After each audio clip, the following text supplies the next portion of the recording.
വക്കീലെ, ആ അത് എൻ്റെ ഒരു ഫ്രണ്ട്. അവൻ PSC പരീക്ഷയ്ക്ക് എഴുതി. ഫിസിക്കൽ. എങ്ങനെ എൻ്റെ ഒരു ഫ്രണ്ട് ആ PSC പരീക്ഷയ്ക്ക് എഴുതി. ഉം, അവനെ ഫിസിക്കലും വിളിച്ച്. ഉം, എക്സാം അറ്റൻഡ് ചെയ്യുന്നതിന്റെ 2 ദിവസം മുമ്പ് ഉം, അവന് ചിക്കൻ ബോക്സ് പിടിച്ചു. ഉം, എന്നിട്ട് അവൻ പരീക്ഷ എഴുതാൻ പോയി. അപ്പൊ അവിടുത്തെ ഓഫീസേഴ്സ് പറഞ്ഞു, ചിക്കൻ ബോക്സ് അല്ലേ, എക്സാം എഴുതണ്ടെന്ന് പറഞ്ഞു. പകരം നിങ്ങളൊരു റെപ്രസെന്റേഷൻ കൊടുക്ക്, ഉം. ഓഫീഷ്യൽസിന് ഒരു റെപ്രസെന്റേഷൻ കൊടുക്ക്. ഫിസിക്കൽ അറ്റൻഡ് ചെയ്യണ്ടെന്ന് പറഞ്ഞോ? ആ അതെ, ആ അവന് റെപ്രസെന്റേഷൻ കൊടുക്കുമെന്ന് പറഞ്ഞു. ഉം, എന്നിട്ട് നമ്മൾ റെപ്രസെന്റേഷൻ കൊടുത്തു. ഉം, എന്നിട്ട് അവരുടെ ഭാഗത്തുനിന്ന് നമുക്ക് മറുപടി കാര്യങ്ങളൊന്നും കിട്ടിയിട്ടില്ല. ഉം.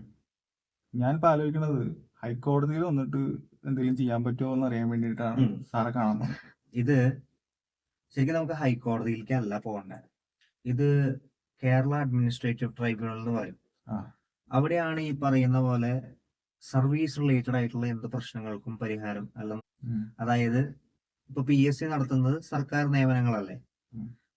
അതിനെ ചൊല്ലിയുള്ള പ്രശ്നങ്ങളും അല്ലെങ്കിൽ സർക്കാർ ഗവൺമെന്റ് എംപ്ലോയീസിന്റെ ഉം. എംപ്ലോയ്മെന്റ് റിലേറ്റഡ് ആയിട്ടുള്ള പ്രശ്നങ്ങളെല്ലാം നമുക്ക് വരുന്നത് KAT-യിലാണ്.